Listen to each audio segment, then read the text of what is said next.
여러분 안녕하십니까? 동양일보TV 뉴스 브리핑 시작합니다. 19일, 북한이 동해상으로 단거리 탄도미사일 한 발을 발사했습니다. 대륙간 탄도미사일을 쏜 지 4일 만에 또 도발에 나선 것으로 한미연합연습에 대한 반발성 무력 시위를 이어간 것으로 보이는데요. 올해 들어 7번째 탄도미사일 발사입니다.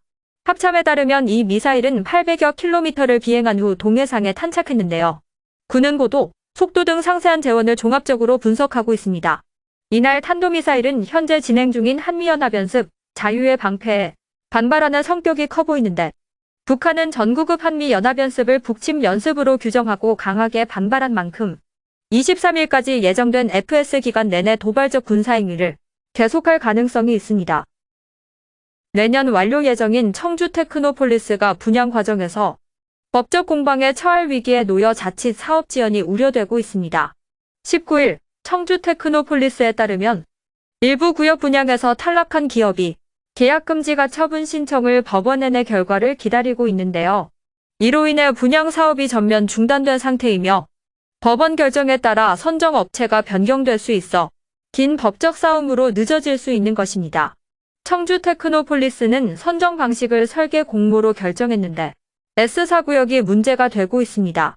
이곳의 설계 업체로는 나광종합건설이 당선됐는데 청주TP 자산관리는 설계 계약 당일인 지난달 28일 계약을 연기한다는 공문을 나광건설 측에 발송했습니다.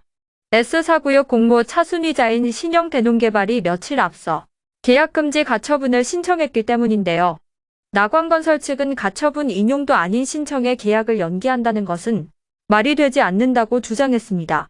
이에 대해 청주TP는 자신들 역시 난감한 입장이다라고 답했는데 그대로 계약을 진행한 뒤에 나중에 계약금지 가처분이 인용될 경우 사안이 더욱 복잡해진다는 입장인데요. 결국 법원의 결정이 나기 전까지 애써사지고 설계 공모 계약 연기는 불가피할 것으로 보입니다.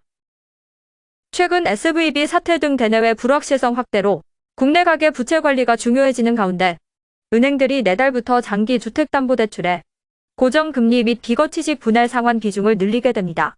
이는 고금리 시대의 금리 상승에 따른 대출자의 상환 부담을 줄여 가계 대출의 질적 건전성을 높이려는 금융당국의 의지에 따른 것인데요.